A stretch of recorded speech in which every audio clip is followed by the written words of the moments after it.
let's study about the acute tubular necrosis today, right? What is acute tubular necrosis? Okay, so listen, okay. We will study about the acute tubular necrosis today, fine. अच्छा जी, ये जो acute tubular necrosis है, ये है क्या? First of all, you need to understand, okay. इसमें जो है ना आपका किडनी डैमेज होता है, that's it, okay. और वो कैसे होता है? I will discuss with you that thing, okay. आपको याद रखना है कि there are two types of acute tubular necrosis, मतलब इसके ये किस वजह से होता है, दो रीजंस इसके पीछे, okay. The very first reason is prolonged ischemia. Do you know what is the meaning of ischemia? Ischemia का मतलब है जब ब्लड सप्लाई कम हो, ओके, किसी टिश्यू को, या फॉर एग्जांपल आपके रेनल को, आपकी किडनीज को जब ब्लड सप्लाई कम होती है, ओके, किसी रीजन की वजह से, so that condition is called is the ischemia, okay fine. This is the first reason. And after the ischemia, there is one more reason, okay, that is the nephrotoxicity, okay, nephrotoxicity। अब nephrotoxicity का क्या मतलब है कि कभी कभी क्या है कि कुछ इन्फेक्शंस है या मतलब कुछ ड्रग्स आप लेते हैं, राइट, या तो फिर I will discuss with you the causes, okay, कि nephrotoxicity होता कैसे। सो there are two causes, okay. The first one is ischemia, the second one is nephrotoxicity. The very first thing that you have to understand, that is about the ischemia, right? ischemia कैसे होता है? The most common example is जब आपका heart काम करना छोड़ दे, okay, जब आपका हार्ट काम करना छोड़ दे, फॉर एग्जांपल कार्डियोजेनिक शॉक हो गया आपके पास, ओके, कार्डियोजेनिक शॉक, राइट। हमारे पास है कंडीशन जैसे कि cardiogenic shock, right, cardiogenic shock है जिसमें सिंपली हार्ट काम करना छोड़ देता है, okay, don't make it complex, just make it simple, right. उसके अलावा है कुछ कंडीशंस जैसे कि hypovolaemia, you know hypovolaemia. Normally आपके बॉडी के अंदर कितना वॉल्यूम है ब्लड का? 5.5 litre, I think, right.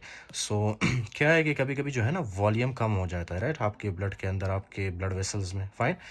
For example 4 litre हो जाता है, राइट, इस तरह से, या 3.5, राइट। तो ये क्या, ये कंडीशन है जिसको हम कहते हैं हाइपोवोलीमिया, राइट, जिसमें आपके ब्लड वेसल्स के अंदर ब्लड की कॉन्सेंट्रेशन कम हुई है, राइट। अच्छा जी, एक तो ये है, ओके फाइन। उसके अलावा क्या है, हाइपोवोलीमिया होता किस लिए? Now listen, okay.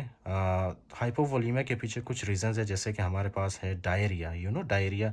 डायरिया जब होता है, आपको पता है ना कितना ज़्यादा फ्लूइड हमारे बॉडी से लॉस होता है, fine. So that is an example of the hypovolaemia, right. उसके अलावा आप कभी कभी क्या है कि आप पानी कम पीते हैं, राइट, डिहाइड्रेशन वाले स्टेट में, राइट, डिहाइड्रेशन के कंडीशन में आप पानी कम पीते हैं, so that can also lead to hypovolemia in your body, fine. अच्छा जी, उसके अलावा एक और कंडीशन है जिसको कहते हैं septic shock, fine. Septic shock की वजह से भी हाइपोवोलीमिया हो सकता है, राइट। अच्छा जी, the next one is the nephrotoxicity. What is nephrotoxicity? Let me explain for you, okay.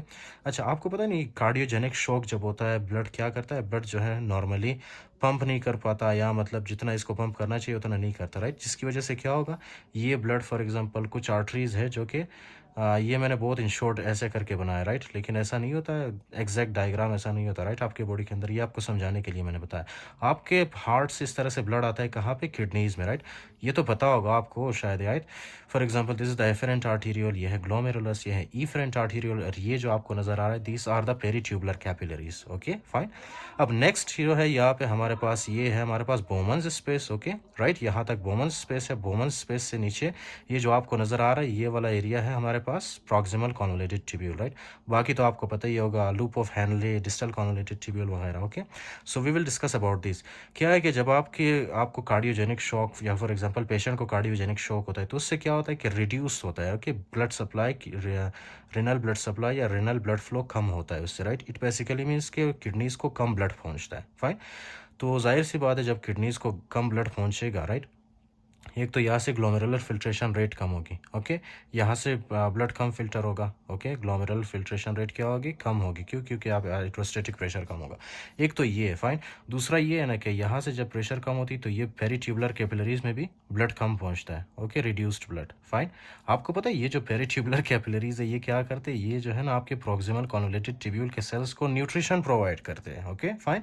It basically means कि ये जो आपके प्रॉक्सिमल कॉन्वोलेटेड ट्यूब्यूल के सेल्स है ना, इनको ऑक्सीजन न्यूट्रिशन कौन प्रोवाइड करता है? पेरीट्यूबुलर कैपिलरीज, ये वाले, फाइन। अगर यहाँ पे ब्लड सप्लाई कम होगा तो क्या ये इनको न्यूट्रिशन मिलेगा या ऑक्सीजन? नॉर्मली नहीं मिलेगा, सिंपल, ओके। तो एंड में क्या होगा, ये जो आपके पास प्रॉक्सिमल कॉन्वोलेटेड ट्यूब्यूल के सेल्स है ना, they will start dying, they will start dying, okay. ये जो है क्या करते हैं, आहिस्ता आहिस्ता से डैमेज होना स्टार्ट करते हैं, ओके। और इनका जो नॉर्मल फंक्शन होता है, वो नॉर्मल फंक्शन इनका ख़त्म हो जाता है, ओके, डिस्टर्ब हो जाता है, राइट, ओके।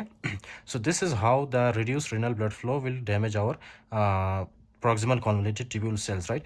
बाकी भी नेफ्रॉन के जो बाकी सेल्स है वो भी डैमेज होते हैं, लेकिन मोस्ट प्रोमिनेंटली जो होता है ना वो आपके प्रॉक्सिमल कॉन्वोल्यूटेड ट्यूब्यूल के सेल्स हैं। Fine, okay. Now the next thing that you have to see that is the nephrotoxicity. What is nephrotoxicity? Listen very carefully, okay. It basically means आप क्या है, कभी कभी जो है ना हमारे बॉडी के अंदर कुछ कंडीशंस होते हैं, फाइन। जैसे कि हम कोई कुछ ड्रग्स खाते डू यू नो अमीनोग्लाइकोसाइड्स कुछ इस तरह से ड्रग्स, एंटीबायोटिक्स, राइट, एंटीमाइक्रोबियल, ये क्या करते हैं हमारे बॉडी के अंदर जाके किडनी को डैमेज कर सकते हैं, फाइन। जैसे कि जेंटामाइसिन, अमिकामाइसिन, नियोमाइसिन वगैरह, ये सारे क्या, ये एमिनोग्लाइकोसाइड के कैटेगरी में आते हैं, फाइन। एमिनोग्लाइकोसाइड्स और कुछ और ड्रग्स है, फाइन। तो ये क्या करते हैं नॉर्मली, जैसे ही आप ये खाते हैं ना एमिनोग्लाइकोसाइड्स, ये आपके किडनी को डैमेज कर सकते हैं। उसके अलावा कुछ और भी कंडीशंस है, जैसे कि आपके पास है rhabdomyolysis. Do you know the rhabdomyolysis? What is rhabdomyolysis? Rhabdomyolysis का मतलब है ना कि ये आपका मसल है मसल है, फाइन। किसी भी फॉर एग्जांपल ट्रॉमा की वजह से या किसी इंजरी की वजह से ये आपका जो मसल है, ये क्या होता है, इसकी जो है ब्रेक डाउन होती है, राइट। ये मसल जो है ना आपका, इसकी ब्रेक डाउन होती है। It is very simple, okay. जब मसल की ब्रेक डाउन होती है तो ये पता है क्या रिलीज करता है? This will release myoglobin, okay, myoglobin, right. अब ये जो मायोग्लोबिन है, ऑब्वियसली ये कहाँ पे होगा? आपके सर्कुलेशन में आएगा ना, राइट, ओके। आपके सर्कुलेशन से होते हुए ये कहाँ पे आएगा? आपके किडनी से फिल्टर होते हुए this will come into nephron, fine. ये आपका नेफ्रॉन है। तो यहाँ नेफ्रॉन से ये पता है कहाँ पे आता है? नेफ्रॉन से ये आता है प्रॉक्सिमल कॉन्वोल्यूटेड ट्यूब्यूल के सेल्स में, यहाँ पे मायोग्लोबिन आ जाता है, फाइन, इस तरह से। क्योंकि प्रॉक्सिमल कॉन्वोल्यूटेड ट्यूब्यूल के सेल्स क्या करते हैं? ये रीएब्जॉर्ब करते हैं मोस्टली चीज़ों को, ये क्या करते हैं? रीएब्जॉर्ब करते हैं, राइट। ये इनका नेचर है।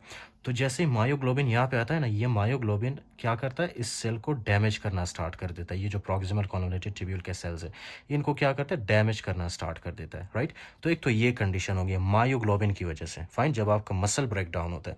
दूसरा कौन सा कंडीशन है? दूसरा कंडीशन ये है ना कि डू यू नो आपके ब्लड वेसल्स के अंदर क्या होते हैं? आपके ब्लड वेसल्स के अंदर इस तरह से बहुत ही ज़बरदस्त किस्म के आरबीसीज होते हैं, फाइन, इस तरह से बाई कॉन्केव शेप। ये क्या है? Red blood cells, fine. तो क्या है, कभी कभी जो है ना आपके बॉडी के अंदर रेड ब्लड सेल्स की ब्रेक डाउन होती है, राइट। जब रेड ब्लड सेल्स की ब्रेक डाउन होती है, आपको पता है रेड ब्लड सेल्स क्या रिलीज करते हैं? रेड ब्लड सेल्स आपके रिलीज करते हैं हेमोग्लोबिन, ओके। अब ये जो हेमोग्लोबिन है कहाँ से रिलीज हुआ है? रेड ब्लड सेल से। क्यों? क्योंकि रेड ब्लड सेल की ब्रेक डाउन हुई है, simple, okay. Now these hemoglobin obviously this will come and this will filter, okay।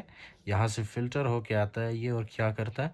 यहाँ पे आके रीएब्जॉर्ब होता है। आपको पता है हेमोग्लोबिन के अंदर आयरन होता है, राइट, आयरन।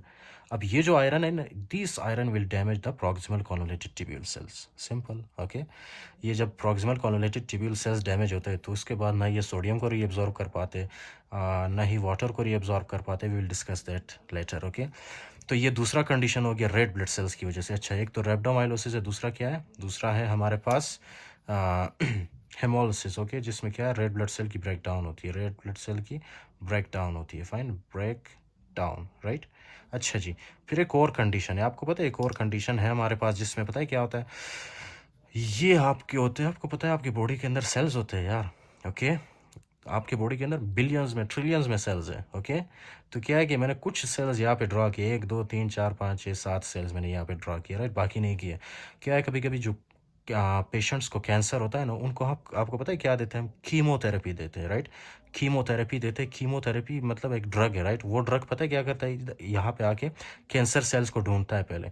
कैंसर सेल्स को ढूंढने के बाद इन कैंसर सेल्स को क्या करता है? डिस्ट्रॉय कर देता है, राइट। ये देख रहे हो आप, ये डिस्ट्रॉय हो चुका है। यहाँ से जो है सेल के जो कंटेंट है यहाँ से बाहर आते हैं जब ये सेल्स डिस्ट्रॉय होते हैं, फाइन, राइट। सेल के कंटेंट बाहर आते हैं, मतलब सेल के अंदर जो पड़ा होता है वो बाहर आते हैं, राइट। सबसे मोस्ट प्रोमिनेंट क्या है इसके अंदर? Uric acid, okay, uric acid, right. Uric acid है इसके अंदर। जब ये यूरिक एसिड बाहर निकलता है, ऑब्वियसली ये कहाँ पे आता है? हमारे सर्कुलेशन में, राइट। सर्कुलेशन से ये क्या होता है? क्या होता है? फिल्टर होता है, राइट। सर्कुलेशन से ये फिल्टर होता है। क्या नाम है इसका? Uric acid, fine. अब ये जो यूरिक एसिड है, these can also damage our proximal convoluted tubules. इस तरह से ये क्या होता है? रीअब्जॉर्ब होता है यहाँ से, okay, and they will come and enter into the cells of the proximal convoluted tubule. ये आपके प्रॉक्सिमल कॉन्वोल्यूटेड ट्यूब्यूल के सेल्स हैं। इनको क्या करती है? ये डैमेज करना स्टार्ट करती है uric acid, okay, fine. So this is the next mechanism, okay. Uric acid में होता है। Okay, uric acid. अच्छा जी, ये होता किस में? ट्यूमर लाइसिस सिंड्रोम कहते हैं उसको। When I will teach you about the leukemia, specially leukemia lymphoma, I will tell you okay कि ये ट्यूमर लाइसिस सिंड्रोम होता क्या है। फाइन, यहाँ पे मैं जो मतलब मेन बातें ऑलरेडी मैं बता चुका हूँ। ओके, ट्यूमर लाइसिस सिंड्रोम इसी को कहते हैं जब आप कीमोथेरेपी देते हैं, राइट, कैंसर सेल्स मर जाते हैं या कैंसर सेल्स डिस्ट्रॉय होते हैं, जिसकी वजह से कैंसर सेल्स में से यूरिक एसिड निकलता है। वही यूरिक एसिड आपके नेफ्रॉन को डैमेज करता है, सिंपल। ओके, एक और कंडीशन है जिसको हम कहते हैं multiple myeloma. Fine, multiple myeloma में क्या होता है? चलो मैं लिख लेता हूँ आपके लिए, मल्टीपल माइलोमा। ओके, इसको हम क्रेब के थ्रू याद रखते हैं, but that is not actually relevant right now, that is a topic of the haematology. Okay, तो इसमें होता क्या? मल्टीपल माइलोमा है आपके पास। ओके, कंडीशन मल्टीपल माइलोमा में सिंपली आपने इतना याद रखना है फिलहाल के लिए, ओके, कि आपके सर्कुलेशन के अंदर एक प्रोटीन रिलीज होता है जिसको हम कहते हैं बेंस जोन्स प्रोटीन। ओके, बेंस जोन्स प्रोटीन, राइट। अब ये जो बेंस जोन्स प्रोटीन है, सिंपल ये भी क्या करता है, इस तरह से फिल्टर होके यहाँ पे प्रोक्सिमल कॉन्वोलेटेड ट्यूब्यूल के सेल्स में डिपॉजिट होना स्टार्ट कर देता है। फाइस इस तरह से, right.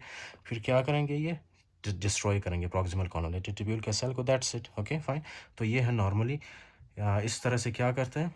acute tubular nephritis, acute tubular necrosis इसी को कहते हैं, राइट। जब आपका नेफ्रॉन, स्पेशली आपका प्रोक्सिमल कॉन्वोलेटेड ट्यूब्यूल के जो सेल्स हैं, वो किसी भी इस्कीमिया की वजह से या किसी नेफ्रोटॉक्सिक ड्रग की वजह से या रेब्डोमाइलोसिस, रेड ब्लड सेल की ब्रेकडाउन की वजह से, ट्यूमर लाइसिस सिंड्रोम की वजह से या मल्टीपल माइलोमा की वजह से, इन कंडीशंस की वजह से डिस्ट्रॉय हो, राइट। ये आपके प्रोक्सिमल कॉन्वोलेटेड ट्यूब्यूल के सेल्स, उसको हम क्या कहेंगे? acute tubular necrosis। मतलब ये जो आपके ट्यूब्यूल्स है किडनी के, उस उनमें क्या होती है? नेक्रोसिस। नेक्रोसिस का मतलब उनमें उनकी डेथ होती है। Fine, one last thing which is very important, okay, you must remember that. वैसे मैं बुक में आपको बताऊंगा वो, but still I want to tell you here. आपको पता है कुछ डाई होते हैं, कॉन्ट्रास्ट डाई। ओके, वो भी नेफ्रोटॉक्सिसिटी में आता है। Contrast die, contrast die, right. Contrast die ये जो है जब आप कभी कभी क्या करते हो, ये आप इंजेस्ट करते हो, राइट, या इनगल्फ करते हो, इससे क्या होता है कि ये जो कॉन्ट्रास्ट डाई है ना, ये कॉन्ट्रास्ट डाई बेसिकली क्या करता है, ये जो आपके पास यहाँ पे जो एफरेंट आर्टीरियल है, राइट, ये एफरेंट आर्टीरियल, आपको पता है ना, ये एफरेंट आर्टीरियल, ये ग्लोमेरुलस, ये इफरेंट आर्टीरियल। ओके, तो ये कॉन्ट्रास्ट डाई क्या करता है, यहाँ पे आपके इस रिसेप्टर्स के साथ क्या करता है, इस तरह से चिपक जाता है। फाइन, ओके, एफरेंट आर्टीरियल के रिसेप्टर्स के साथ। एज अ रिजल्ट क्या होगा? एफरेंट आर्टीरियल्स की वेजो कॉन्स्ट्रिक्शन होगी। ओके, एफरेंट आर्टीरियल्स की वेजो कॉन्स्ट्रिक्शन होगी। अब आप मुझे बताएंगे, जब वेजो कॉन्स्ट्रिक्शन होगी एफरेंट आर्टीरियल्स की, तो क्या सही ब्लड या नॉर्मल ब्लड सप्लाई होगी किडनीज को? नो। फाइन, क्यों? क्योंकि यहाँ पे वेजो कॉन्स्ट्रिक्शन है। जब वेजो कॉन्स्ट्रिक्शन होगा तो ब्लड कैसे आएगा यहाँ पे यार? ओके, ब्लड नहीं आ पाएगा यहाँ पे। क्यों? क्योंकि यहाँ पे वेसल्स कॉन्स्ट्रिक्ट हुई है। ओके, तो ये कॉन्स्ट्रिक्शन किस वजह से होती? Contrast die. ओके, तो क्या करते हैं हम इसके मैनेजमेंट के लिए? Before and after the, for example, operation, okay, हम देते ivy fluids. Ivy fluids before and after, okay, pre and post ivy fluids आप देते हो।